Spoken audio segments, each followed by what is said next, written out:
पहलगाम पर जो हमला पाकिस्तान की ओर से हुआ था और उसके बाद वापस भारत ने उसका जवाब दिया था, लेकिन भारत पाकिस्तान के बीच में चर्चा हो रही है तुर्की के इंटरफेरेंस को लेकर के।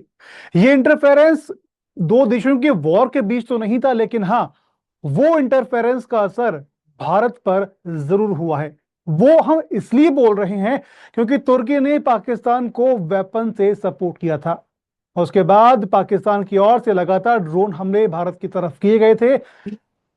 एक तरफ आप सभी को याद होगा कि जब तुर्की के अंदर अर्थक्वेक आया था तो भारत ने सच्चे दोस्त की तरह तुर्की का साथ दिया था, लेकिन तुर्की ने फिर वही हरकत की पाकिस्तान को सपोर्ट करके।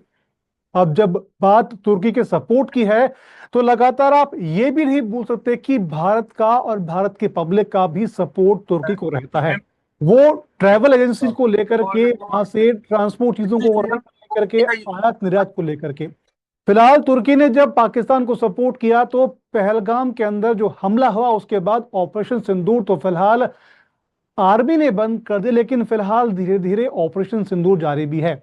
लेकिन इसी बीच में अब भारत में तमाम, चाहे वो सेब विक्रेता हो, चाहे वो मार्बल विक्रेता हो, तमाम लोगों ने अपने व्यापार को लेकर के तुर्की के साथ करना फिलहाल पूरी तरीके से बंद है, वो कर दिया है। अब इसी कड़ी में हम बात करेंगे भारतीय उद्योग व्यापार मंडल के अध्यक्ष उपाध्यक्ष अरुण अग्रवाल से कि आखिर मार्बल को लेकर के क्या स्थिति बनी हुई है, किस तरह का माहौल देखने को मिल रहा है। सबसे पहले बात की शुरुआत करेंगे। अरुण जी, आपका पंजाब केसरी पर बहुत बहुत स्वागत है। धन्यवाद साहब। अरुण जी, शुरुआत करेंगे कि सबसे पहले मैं आपसे जानना चाहूंगा कि जयपुर के मार्बल व्यापारियों ने टर्की से आयात को फिलहाल बंद करने का फैसला है, वो क्यों लिया है, और क्या केवल एक राजनीतिक या भावनात्मक कारण है या इसके अलावा पीछे व्यापारियों का अपना एक तर्क है? देखिए अफजल साहब, ये पहले राष्ट्र धर्म है, व्यापार धर्म बाद में होता है हमारे लिए, हम व्यापारियों के लिए। और अभी आपने देखा अभी जो वर्तमान हालत है भारत पाकिस्तान के, उसमें सिंदूर ऑपरेशन भारत की सेना और केंद्र सरकार द्वारा किया गया, निश्चित रूप से स्वागत योग्य कदम है। और इसमें पूरा विश्व भारत की सराहना किया। आतंकवाद के विरुद्ध खड़ा है पूरा विश्व। एक टर्की ऐसा देश है जिसने खुलकर पाकिस्तान का साथ दिया। ऐसे में हम आपके चैनल के मार्फत, पंजाब केसरी के मार्फत, हम व्यापारियों, हमारे तो यहाँ राजस्थान में तो मार्बल व्यापारियों ने बाइकआउट कर चुका है ऑलरेडी।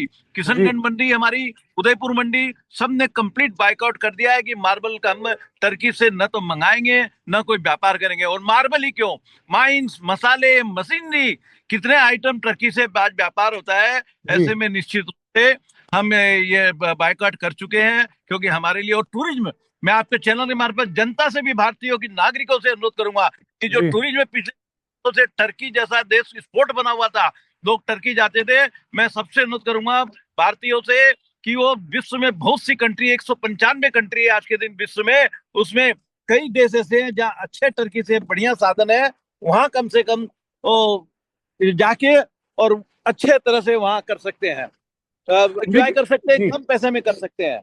जी अरुण जी, मैं आपसे ये पूछना चाहूंगा कि क्या आप हमें ये बता पाएंगे, आज ही यहाँ हर जी जी इंडस्ट्रियों की प्रेस कॉन्फ्रेंस की थी जी, और उसमें हमने क्लियर कट व्यापारियों को भी ये बोल चुके हैं कि किसी भी हालत में हमको टर्की से अब कोई व्यापार नहीं करना है, क्योंकि हमारे लिए व्यापार से पहले राष्ट्र धर्म, राष्ट्रहित है। और अरुण जी, मैं आपसे ये जानना चाहूंगा कि क्या आप मुझे ये बता पाएंगे कि हर साल जयपुर से टर्की में जो कितना मार्बल है वो आयात है, वो होता है, और इस फैसले का अगर आर्थिक असर देखें तो वो कितना होगा? हाँ, तो बिल्कुल इसमें करोड़ों क्या अरबों का व्यापार का नुकसान होगा निश्चित रूप से। और टर्की का हमारे भारत में कोई फर्क नहीं पड़ेगा जी, इंडिया पे, इसका कोई फर्क नहीं पड़ने वाला है। इंडिया तो सेल्फ इंडिपेंडेंट है। इंडिया आज के दिन विश्व की चौथी अर्थव्यवस्था ऑलरेडी हो चुका है और जल्द ही तीसरी अर्थव्यवस्था के रूप में अग्रसर हो रहा है।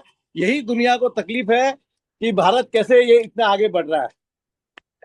लेकिन अगर इसको देखें, क्या टर्की के बजाय हम किसी अन्य देश से मार्बल का विकल्प है वो खोजने की ऐसे कोशिश कर रहे हैं, और क्या हमारे भारतीय मार्बल उद्योग इस गैप को अगर कम करना चाहे तो उसकी कोशिश में है? अरे मार्बल टर्की का नाम है, इटली से आते हैं। और मेरे साथ में हमारे Rajasthan chamber of commerce and industry के माननीय अध्यक्ष महोदय डॉक्टर केलजन साहब भी है, मैं आपसे अफजल खान साहब उनसे बात करा रहा हूं, आप उनसे वार्तालाप करिए। डॉक्टर केलजन साहब। Turkey out. जी न नमस्कार सर। कोई टूरिज्म इंडिया जी से जाएगा, जी न कोई इंपोर्ट होगा, न कोई एक्सपोर्ट होगा। जी जिस बेशर्मी से टर्की ने पाकिस्तान का साथ दिया है, और उस हालात में जब टर्की पे मुसीबत आई, न भारत पहला देश था जिसने उसकी मदद की, जी उनको दवाइयां भेजी, उनको खाने पीने की वस्तुएं भेजी।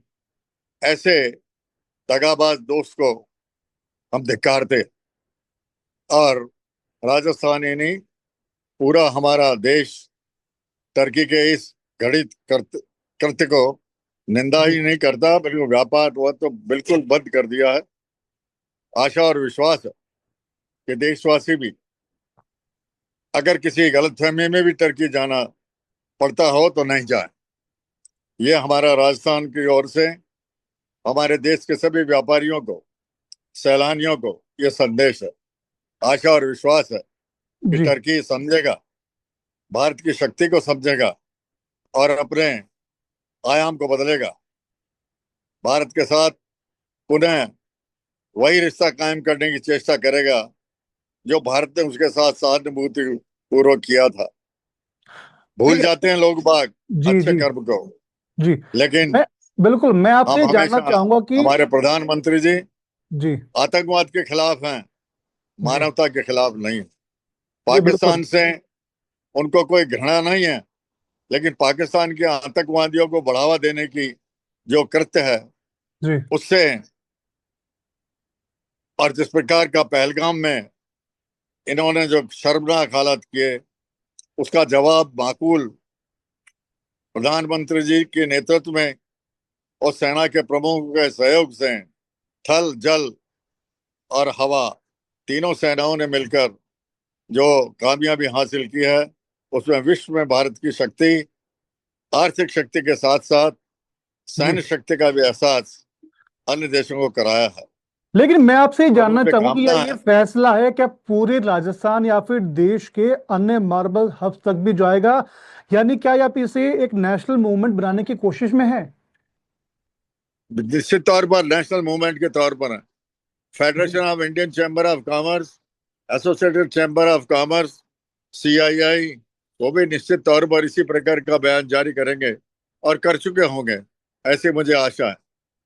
और नहीं किया होगा तो हम राजस्थान चैम्बर ऑफ इंडस्ट्रीज की ओर से ये संदेश देंगे अन्य चैम्बर्स को, देश के व्यापारियों को, कि वो हमारे संकल्प का अनुसरण करें। लेकिन निश्चित तौर पर वो भी राष्ट्रभक्त हैं। जी सभी देश के व्यापारी पहले देश समझते हैं, उसके बाद अपना व्यापार समझते हैं।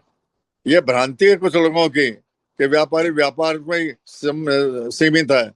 नहीं, व्यापारी देश के प्रति भी संकल्प भाव से श्रद्धावनत है और अपनी तरफ से जो कुछ कर सकता है जी उसके लिए करने को पूर्ण रूप से संकल्पित।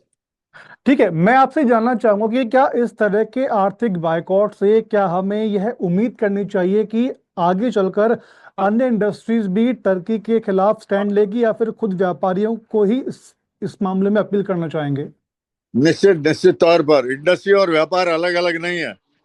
इंडस्ट्री बगैर व्यापार के बेकार है और व्यापारी बगैर इंडस्ट्री के बेकार है। तो ये तो जुड़वा भाई बहन है। जी इसलिए निश्चित तौर पर इंडस्ट्री भी इस दिशा में सग्र है।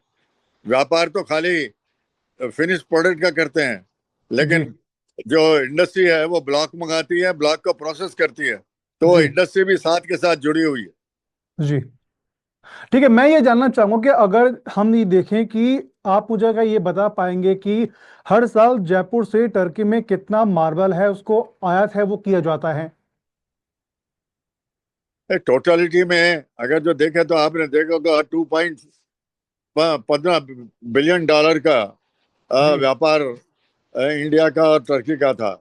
उसमें जी राजस्थान का भी हिस्सा करीब 0.10%। ठीक है, मतलब राजस्थान से मुहिम उठी है जो पूरे देश में जाएगी। चलिए सर, आपका बहुत बहुत शुक्रिया, आपने अपना कीमती समय है वो दिया है। तो फिलहाल तमाम मार्बल व्यापार मंडल से हमने बात की है, तो उनकी ओर से कहना है कि जिस तरीके से राजस्थान में ये मुहिम शुरू हुई है जो पूरे देश तक जाएगी, अब तुर्की से कोई भी व्यापार है वो किसी भी तरीके का मार्बल का नहीं होगा। उम्मीद करते हैं कि तमाम जानकारी आपको पसंद आएगी। ऐसी और भी वीडियो के लिए आप बने रहिए पंजाब केसरी के साथ। नमस्कार। Thank you.